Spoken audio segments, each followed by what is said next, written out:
Assalamualaikum warahmatullahi wabarakatuh. Annyeonghaseyo Yorobun, Jonen Siti Andika Sari Imnida.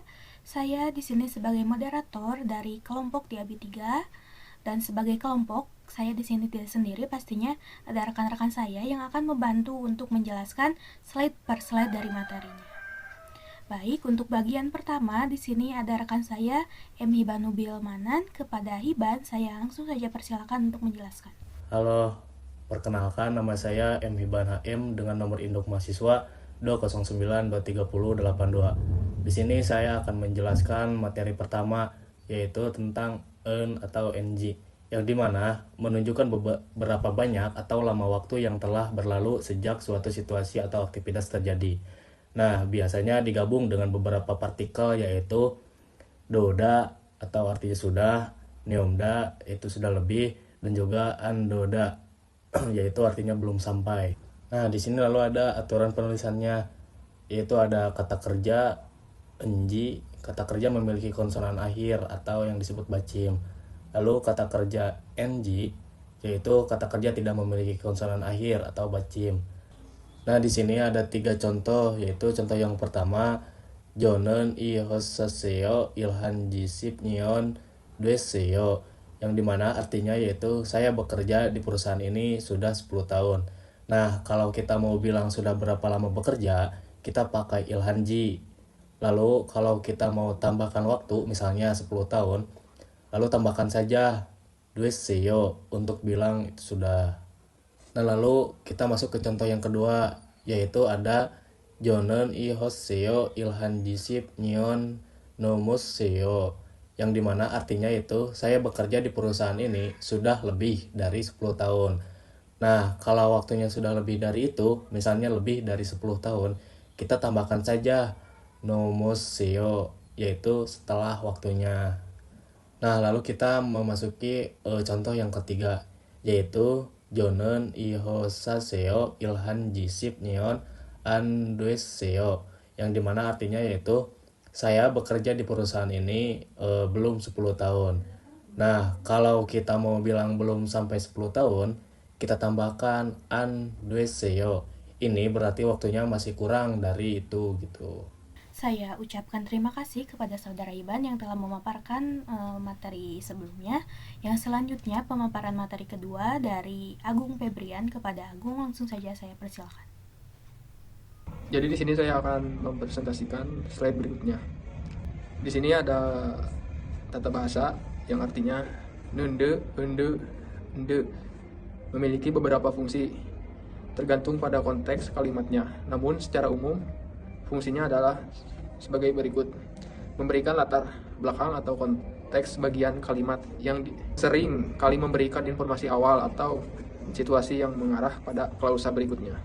Ini mirip dengan kata ketika atau karena dalam beberapa konteks bahasa Indonesia, tetapi lebih fleksibel, menyatakan kontras atau perbandingan yang tidak terlalu kuat.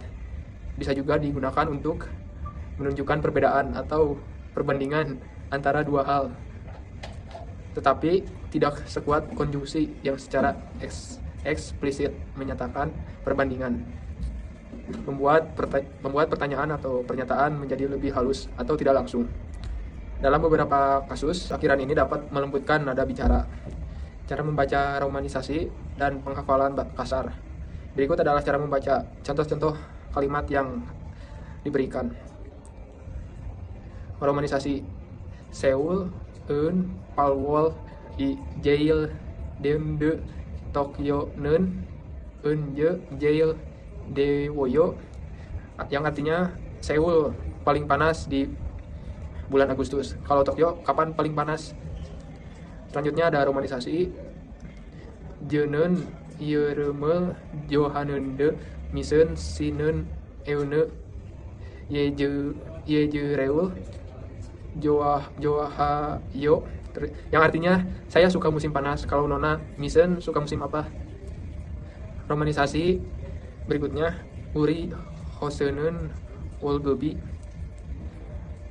Pesente, Jaimese, Si, Hosanen, Eotaye, yang artinya perusahaan kami gaji. naik 3%. Kalau perusahaan James bagaimana? Baik, terima kasih kepada Saudara Agung Febrian yang telah menyampaikan materi bagiannya. Di sini adalah pemaparan materi dari saya sendiri. Nah, di sini ada bagian pertama itu ada ehwi atau kosakata hubungan keluarga. Di pertama ini ada haraboji. Haraboji yang artinya dalam bahasa Indonesia adalah kakek. Yang kedua ada halmoni. Halmoni dalam bahasa Indonesia artinya adalah nenek. Yang ini ada aboji. Aboji dalam bahasa Indonesia artinya adalah ayah. Nah, di sini ada omoni. Omoni artinya adalah ibu. Nah, di sini ada oppa. Oppa artinya adalah kakak, tapi istilah penyebutan ini digunakan oleh adik perempuan ke kakak laki-lakinya. Nah, yang selanjutnya ada oni. Oni ini artinya sama kakak juga, tapi istilah penyebutannya digunakan oleh perempuan ke kakak perempuannya juga. Nah, yang selanjutnya lagi ini ada hyong.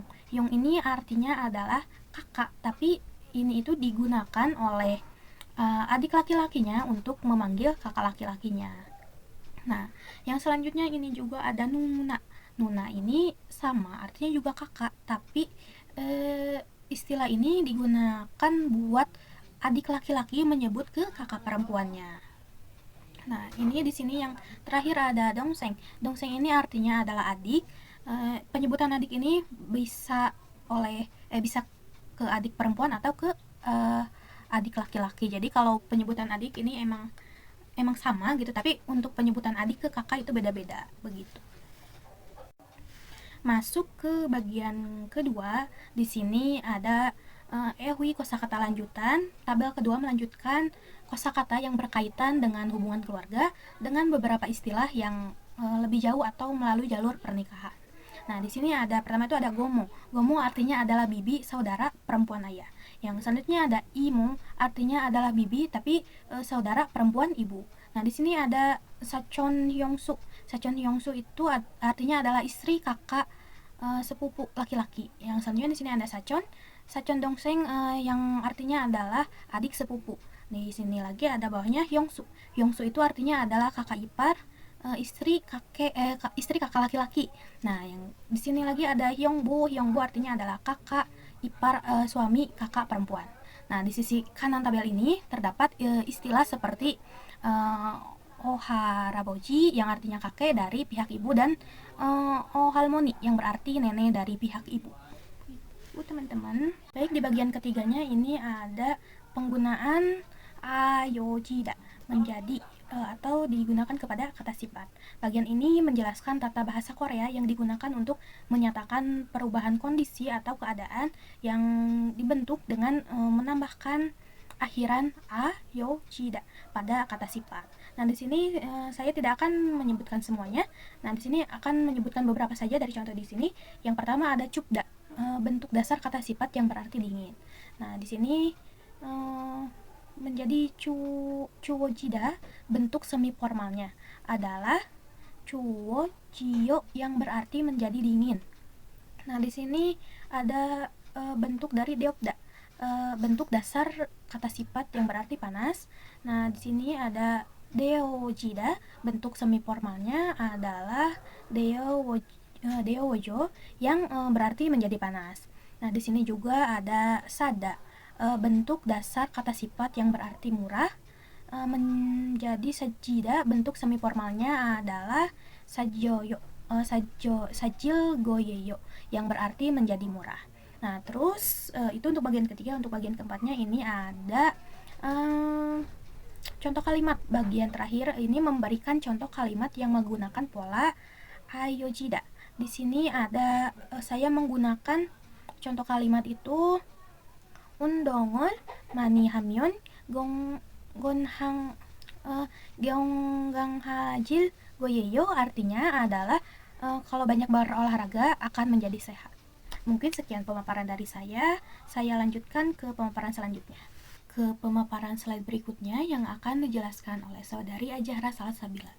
Kepada Jara langsung saja saya persilakan untuk memaparkan materi bagiannya.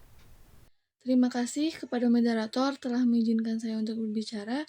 Saya Azhara Salsabila dengan NIM 209232447. Saya akan menjelaskan materi ryogo atau ryogo yang artinya untuk. Dalam bahasa Korea, ryogo atau ryogo itu digunakan untuk menyatakan tujuan dari suatu tindakan. Ungkapan ini menghubungkan dua klausa atau kalimat. Nah, klausa pertama itu adalah tujuan apa yang ingin dilakukan, sedangkan klausa kedua itu adalah tindakan yang dilakukan untuk mencapai tujuan tersebut.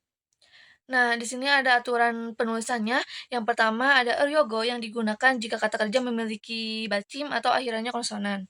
Sedangkan ryogo digunakan jika kata kerja tidak memiliki bacim atau berakhiran vokal atau berakhiran huruf R.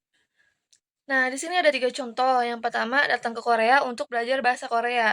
Klausa pertama itu tadi kan tujuan ya. Nah, tujuan di sini untuk belajar bahasa Korea. Lalu kata kerja asal di sini tuh kan belajar. Belajar dalam bahasa Korea itu gongbu hada. Karena gongbu hada tidak memiliki bacim, jadi ditambahkan ryogo. Jadi gongbu haryogo. Berarti untuk belajar bahasa Korea itu hangugo gongbu haryogo. Selanjutnya, klausa kedua itu kan tadi tindakan ya. Nah, tindakan di sini itu datang ke Korea, yaitu hangugo wasoyo. Nah, orang ini datang ke Korea itu kan tindakan atau hasil dengan tujuan untuk belajar bahasa Korea. Jadi, 한국어 공부하려고 한국어 왔어요. Selanjutnya, contoh kedua di sini membeli baju untuk dipakai pergi liburan. Klausa pertama itu tujuannya untuk dipakai pergi liburan. Nah, kata kerja asalnya itu kan pergi. Pergi dalam bahasa Korea itu gada. Karena gada tidak memiliki bacim, jadi ditambahkan yogo. Jadi garyogo. Nah, untuk dipakai pergi liburan berarti yohonga garyogo. Selanjutnya, klausa kedua atau tindakannya membeli baju itu osel sasoyo. Nah, maknanya dia membeli baju itu kan sebuah tindakan dengan tujuan untuk dipakai pergi liburan. Jadi, yohonge garyogo osel sasoyo. Nah, contoh yang terakhir itu membuat kue ulang tahun untuk diberikan kepada teman. Klausa pertama atau tujuannya untuk diberikan kepada teman. Nah, kata kerja asalnya berarti memberi. Memberi dalam bahasa Korea itu juda. Karena juda tidak memiliki bacim, jadi ditambahkan ryogo. Jadi, juryogo. Jadi, untuk diberikan kepada teman, berarti chinguege juryogo. Nah, klausa kedua atau tindakannya itu membuat kue ulang tahun. Sengil keikere manderosoyo. Maknanya, orang ini membuat kue ulang tahun, itu tindakannya dengan tujuan untuk diberikan kepada teman. Jadi, chinguege juryogo, sengil keikere manderosoyo.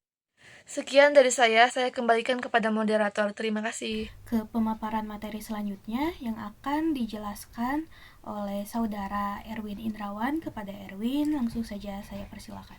안녕하세요. 저는 에른 임라원입니다.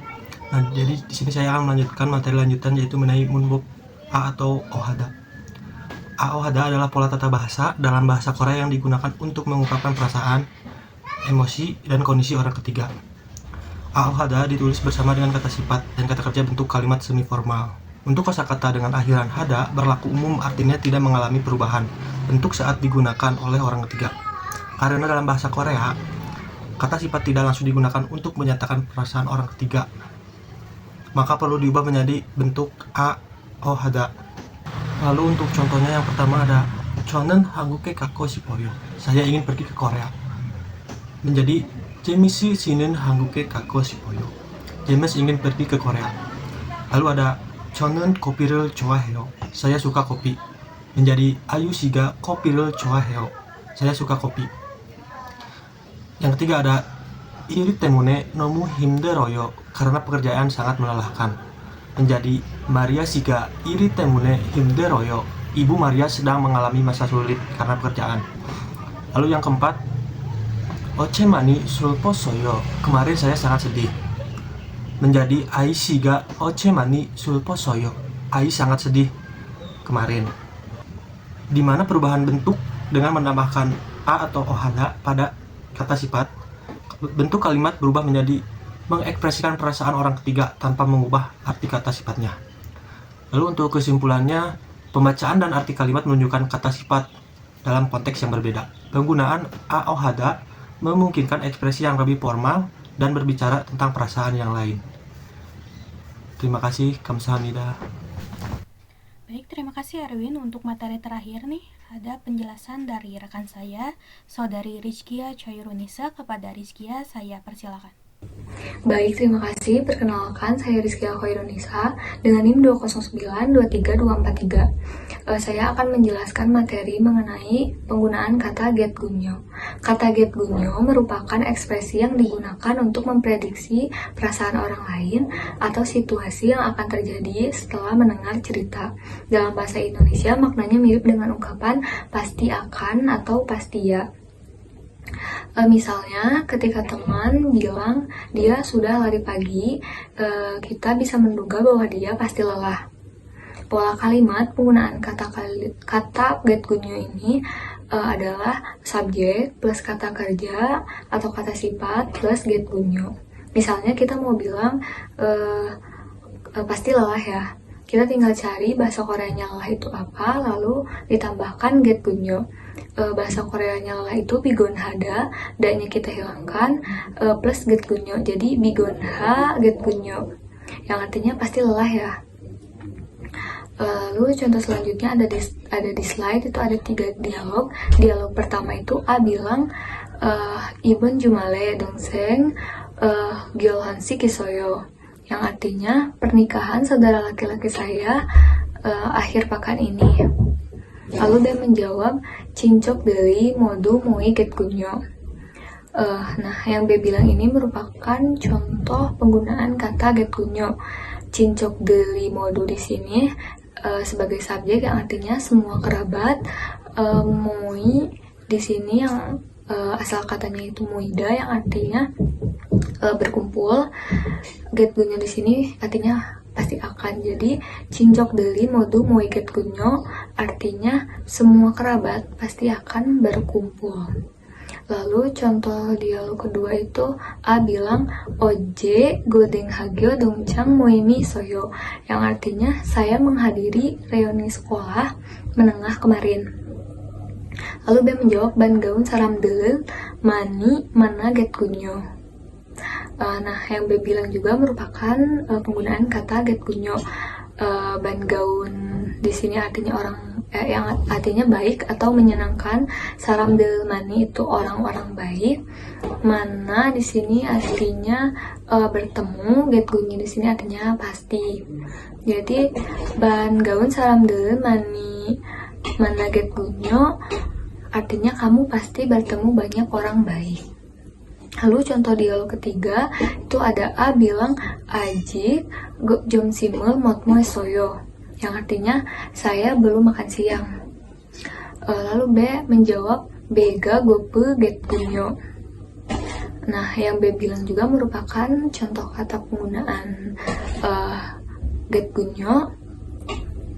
Bega di sini artinya perut. Gope di sini artinya lapar. Getgunyo itu pasti. Jadi bega gope getgunyo itu artinya kamu pasti lapar. Sekian penjelasan dari saya serahkan kepada moderator. Baik, terima kasih Rizky ya. Mungkin itu tadi sebagai pemaparan materi terakhir dari kelompok kita. Kami cukupkan sekian. Terima kasih kepada rekan-rekan semua yang telah memaparkan materi dari awal hingga akhir. Saya ucapkan wassalamualaikum warahmatullahi wabarakatuh.